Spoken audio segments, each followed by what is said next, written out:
Welcome to Generations. On today's video, we are going to be installing coilovers on the 86. Okay, so we have our ISR coilovers, and so we're going to be adjusting the preload that are on these. So you want to make sure that the upper coil is snugged up to hold the spring, and then on this lower one, you can actually back off the body to set the ride height. And so we'll do that, trying to get it consistent for all of it. And then once they're actually on the car, we'll adjust these however we need to, if it's too high, too low, or whatever, to kind of get it consistent. And also front to back, side to side on the ride height. I don't want to go too low on these, so I want to probably have them taller than not. But we'll get them kind of where what looks good after it's installed. Okay, so we took the lower body off of the strut, and so we're going to measure how many times rotations we have to get it on here, and we're going to make that consistent across the two when we bolt them on. Then this lower portion will lock down onto the body to hold it in place, and that will set the ride height. Also on the top hats, so this top plate will allow you to adjust your camber for how much negative camber you want. So when you're looking at it, the way that the original shock mount and top hat is on here, if you look how the bolts are going to be on, you'll know which side this needs to be on based upon this adjustment, because this adjustment is going to go from side to side once it's actually in the car and sitting there. And so you want to make sure that you have that allocated properly. Like if this was rotated and you tried to install it like this, it wouldn't allow you to have the proper adjustment. It'd be angling that the alignment on the strut improperly. So you want to make sure that you have that lined up before you actually install it in the car. When you're installing the strut, these are made for one specific side. So on here, you have mounting hardware. So like the ABS line is going to come down, and there's going to be two brackets that mount, or two mounting points here as it goes into the knuckle. And then you also have a bracket here that's going to be for the brake line. And you're going to have this that's going to mount for the end link on the sway bar. So if we look inside here, we can see how there's the 2 points here for the ABS line. You have the mounting bracket for the brake line. And then on the other side up here, that's where the end link will come in. So that's how we know that this particular coilover is meant for the passenger side, because if we look at the other one, it's going to be in the opposite fashion. So I know that the one on the left is for the driver, because it wouldn't mount up on the passenger side. So just keep that in mind before you start trying to bolt something in on these, that you look at the orientation of everything to know which strut goes on which side. Okay, so I want to show really quick the clips that we had to take off on the ABS line. So the lower one, there's no flange in the way as there is on the upper one. So the lower one was easier to get to, and there's two clips on top and bottom. This one, it has the flange kind of hooks over, so it was a little bit harder to get off. I could get that first one pushed in, but the back side was a little bit tougher to get to. I do have a shorter flat head screwdriver that I was able to get around and get that thing pried out. So once you have those, you have the brake line disconnected. I've already taken out the top bolt. The last one's just sitting here so the knuckle doesn't fall while I was getting the brake line off. Then we'll come up here on top. Now I'm gonna loosen these, pull out the last bolt, and we'll drop the strut down. All right, so we got the last screw coming. Everything else is undone underneath. So just get that guy off. And then we're able to pull it out. So this is just the OEM strut, fully assembled. They even put markings that it's on the right-hand side. But yeah, so now that we have that out, our new one, we can just go ahead and slide right on in. So grab that first.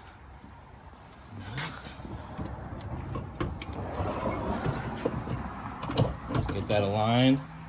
Just get that first one in there to get it held in place. And then just kind of in the reverse order, we'll put everything back together. So one issue that we ran into as we were doing this is, if you look over here, when we were hooking up the sway bar end link, we tightened down this nut, but it will keep spinning because just the way that the end link is built, it's meant to pivot. And so what you have to do to tighten down this last part, you have to use a 6mm Allen key, or Allen wrench, and then a 17 millimeter wrench that you're gonna use to hold it from spinning and then use the wrench to actually tighten it. So if we do that, I'm gonna use the box end on there.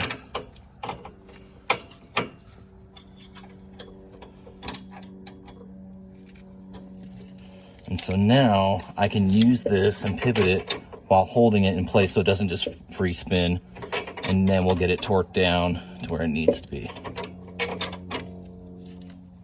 One thing I want to show on the car is when you are lifting it up,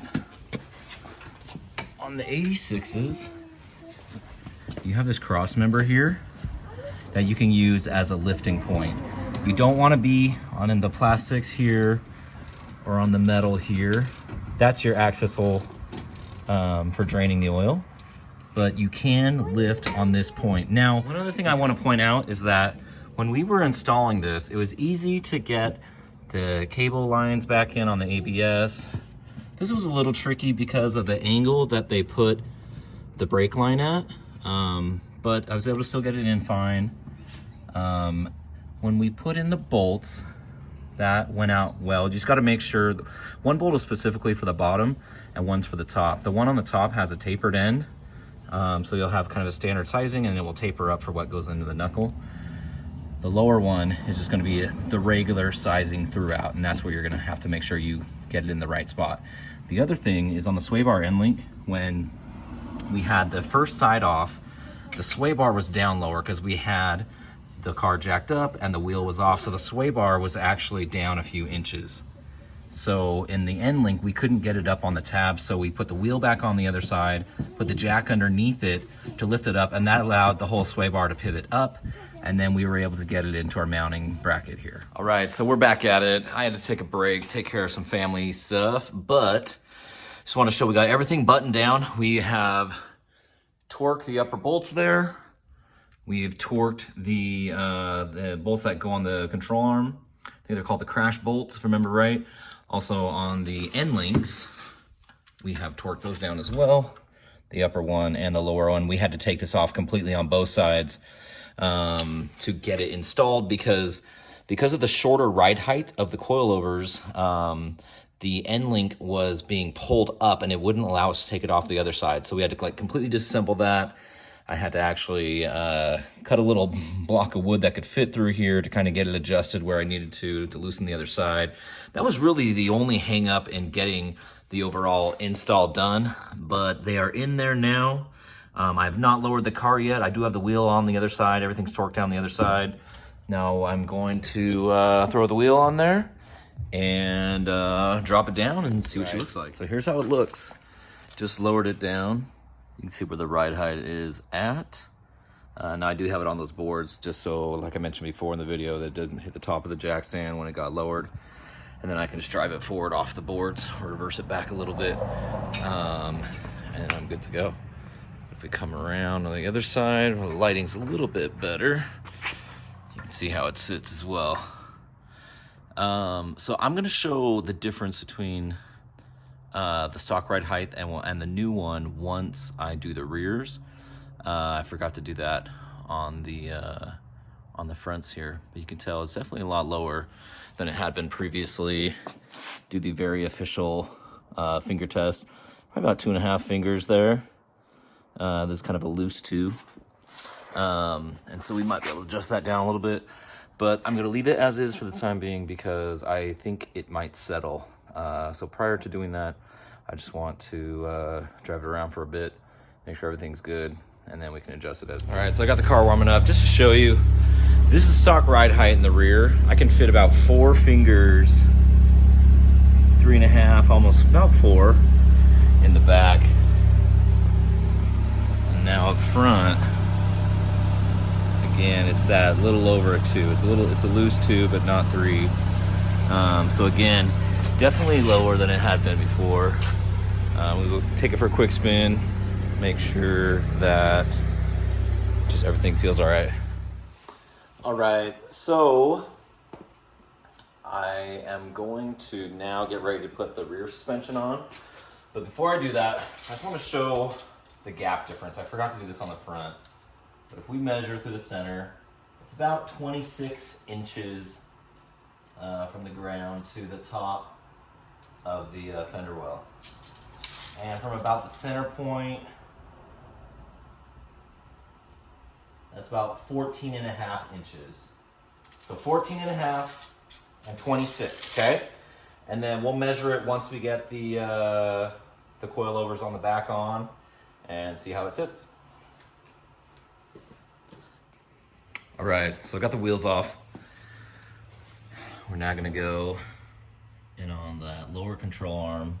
We're gonna loosen off that bolt. I won't take it off just yet, but I'll loosen that to that lower shock. And then I gotta go on the inside in the trunk. I took the bottom portion out, but I gotta take off the cover and all those little snaps that are there on both sides to get access to that shock tower, which is roughly over here. So take that off now, and then try and get those loosened up. All right, I just want to show really quick how you remove these clips. Now, being that this car isn't even quite a year old, these are like so easy to remove. On my older Lexuses that have engine coverings where they're getting hot all the time, these can be a bugger, and usually they're just broken. But once you pull it down enough, it will go below the notch and then it will just slide right out. So I just keep them there. Go get this next one over here, even at a bad angle. I'm making myself a liar. There we go. Like, once you just catch that lip, pops off super easy. Oh my gosh. This is not that hard. The struggle is real, my friend. People always post online, yeah, this is like a 1 hour job, you know, and anyway. And then it'll be like, you know, anytime it takes you like double the time or whatever, people are like, oh my gosh, and like will roast you online. I'm like, dude, sometimes this is how life is. So anyway, pop those off and then we'll gain access. See, that one was way easier. Anyway, but yeah, I'll pop off those last two and then I'll show where the strut tower bolts are. All right, so got the liners off, and on this side, there's the 2 bolts for the strut. There's the top end for it. Same on the other side, 2 bolts, top, super easy to access once you get that off. One thing I will say is when you look at the covering here, where it latches from the trunk, there's clips, same exact clips, but there's one there, there's one in the middle, and then there's one on the driver's side. Make sure you take those out because the liners snap in through there.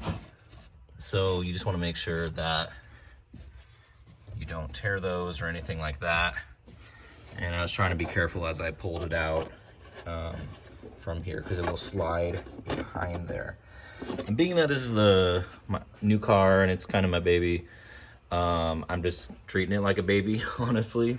You probably do this a lot faster, or maybe there's other tips and tricks that you guys have, but not wanting to bend these, I was trying to like keep them still in their proper form and everything. Just wanted to like make sure I was taking it easy, so I was trying to bend it down because it wanted to hit up here a little bit. But yeah, I just want to keep it nice and everything, you know. So just kind of a little tip there to watch out for. Another thing I want to point out, sorry, I feel like I'm doing more pointers than actual getting these things installed, but when I went to go put my socket on there, it's not sitting flush with the bottom of the nut. And that's because this isn't a long socket, it's just a standard depth. And so the nut, because the bolt from the strut, because it's sitting up a certain amount, it's hitting the inside of my extension there. And so a little tip, or trick that I'll do, I'd rather have the socket sit flush on there. And so what I'll do is I'll put the socket on there, just to make sure I'm not stripping out anything. And then when I put my extension in there, it still will go in far enough to where you can loosen this up. I can't one-hand it right now, I'm gonna need both hands, but I can still get it fully on the socket and still have enough from my extension in there, even though it's not going down all the way. But it'll allow me to loosen these off without risk of stripping them out. All right, so I'm on the passenger side right now. I just took the nut off the bottom of the strut. So this is a 17 millimeter.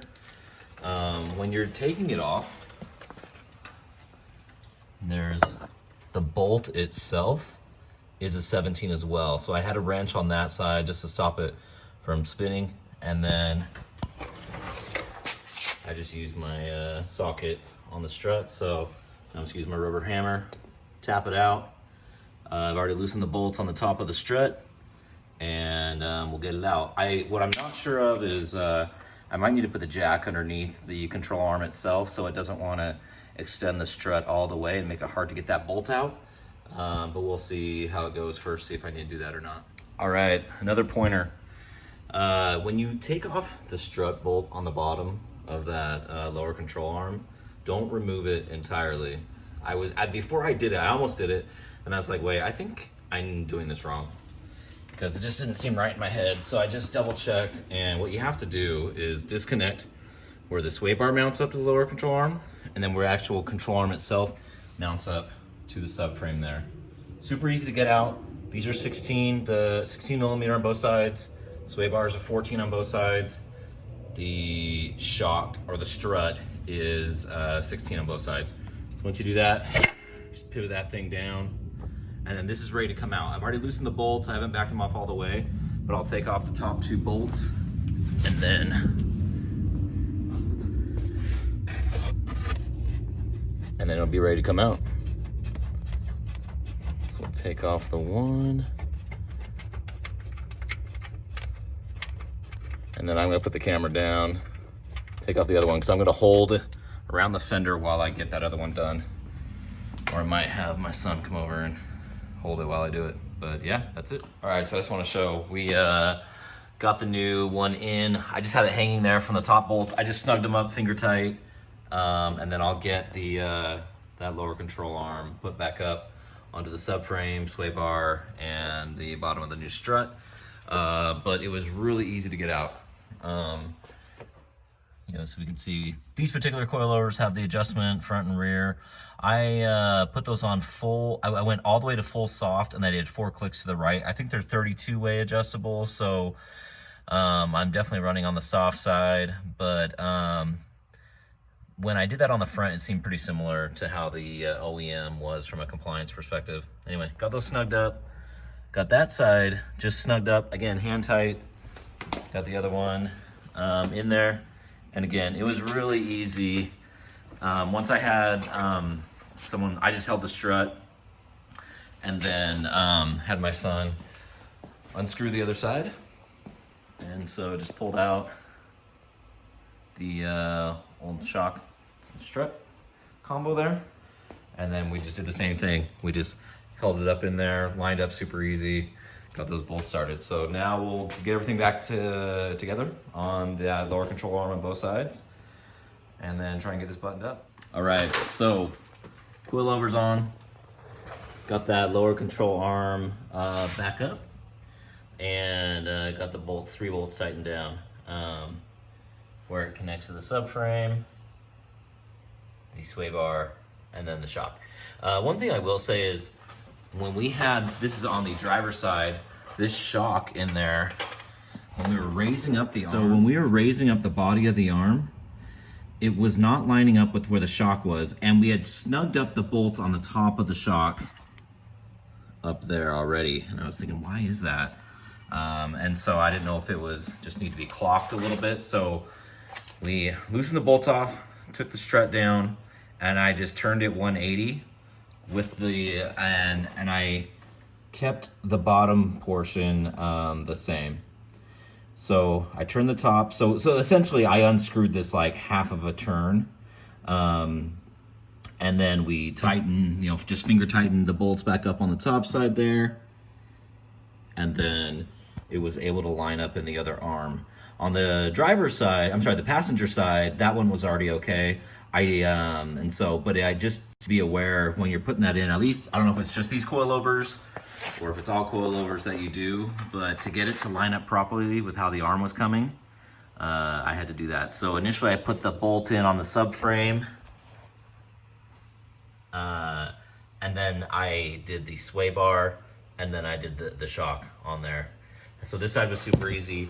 On the passenger side, I did have to just slightly pull this to get it to line up. It wasn't off by much, but I don't know if that's just how it goes sometimes or whatever, but I don't think it was enough that it is truly off or messing up anything. So anyway, it's more of an FYI on anything as you are getting that back together.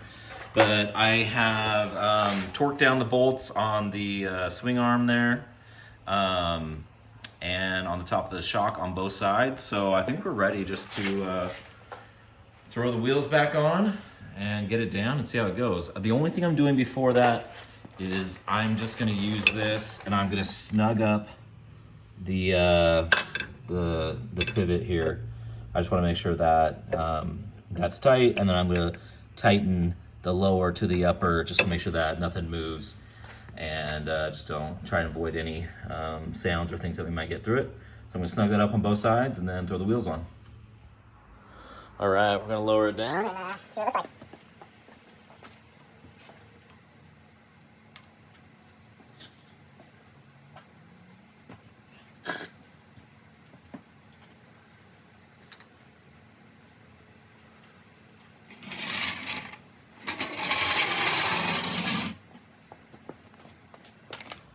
So we are definitely tucking.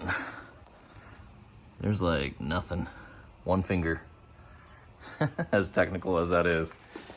I'll have to get it off the blocks to like measure from the ground level. I almost feel like it's too low. I don't want it to be slammed. I might have to raise that up a little bit, but from the center, we were at 14.5 before, so now we're at less than 13, so it's over about 1.5 inches. So it's a pretty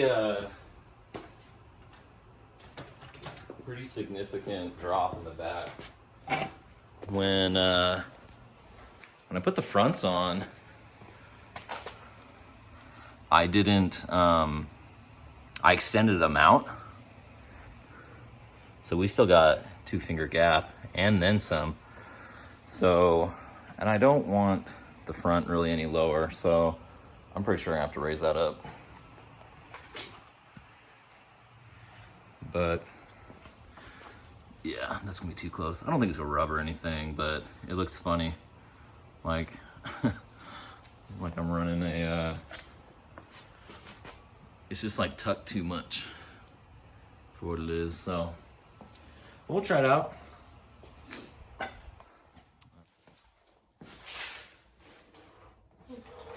All right, well, the coilovers are on. It took a minute to get both the front end on. I was driving around with the fronts first, and then I finally got the rears done just yesterday, so got it all set up. And honestly, overall, it was super easy. Now, being on a new car, it's a lot easier than working on something that's, 10, 20 years old. But overall, even with that, it was easy just to get access to everything, get it installed. So hope you have enjoyed this video.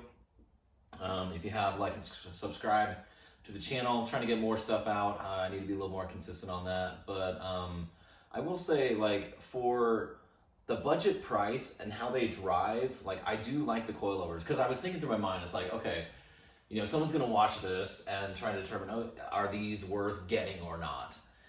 And initial thoughts is, I would say yes, especially at the price point that I got them at. So I went on Enjuku Racing's website Black Friday, and I was able to pick these up for $6.99. And so, I mean, that's a pretty good price. Now, that's probably not what they're running all the time. And honestly, that's the first thing I've ordered for them when I got the cat back and the coilovers. But I've been really happy with them so far. They run pretty compliant over bumps, over railroad tracks, different just kind of bumps and roads and stuff like that. It does well. It might be just a tiny bit bumpier than the stock suspension, but overall I would say it's very, very similar to how the stock suspension rides. It's too low in the back. I don't like that. And so I think I'm gonna lower the front, maybe just a tiny bit, maybe like 1/2 inch. And I think I wanna bring up the rear, probably a full inch. I think the biggest glaring thing is that the car needs wheels. And so, I got an exhaust on it, got the suspension, everything else is stock aside from, like the tint and clear bra. But wheels will come, just not immediately. I do have kind of a set that it's an old track set, but they're nothing to write home about. And so I have those with a set of track tires that I've done like burnouts in and stuff, so I'm not ruining the tires here. But overall, super happy with just the overall installation, how everything went.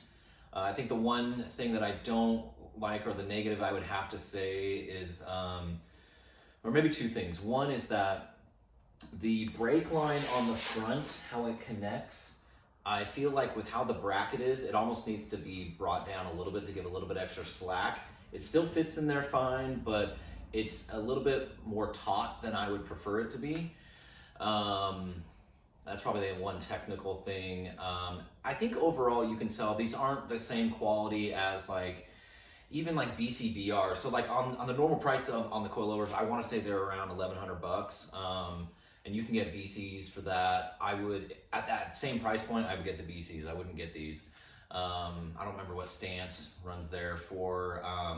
But if you're getting a more common brand, even a higher end Tine or Fortunatos are going to be better than these are. I'm trying to think what other ones out there that I've ridden. I've had Tines before, BCs, and these. But for a budget one at that price point, I think it's hard to go wrong with this. Will they last as long? That will, be yet to be seen. The car has just under 6,000 miles on it, so not a lot of miles. I got it in around May of last year, and so haven't driven it a ton, but enough to have fun with it. But as the weather gets better here, I will try and drive it a little bit more and see how they perform overall. But in the cold weather that we have been having, no creaks, no nothing. Initially, I would hear a clunk occasionally on the front, and I didn't tighten up the collars when I installed the fronts. I retightened those before we were running around today, and it was fine. So yeah, I would say definitely worth it. I will have a video coming out to give an update on the exhaust. So same brand, ISR. I put the exhaust on before. It was really quiet, and I was a little disappointed in it. And I wanted a little bit more sound, and it sounded pretty similar to OEM sound on the stock muffler. But having run it for a couple weeks now, it's definitely gotten louder. So when you're driving it and you downshift, upshifting and rolling through the gears, it's just kind of normal.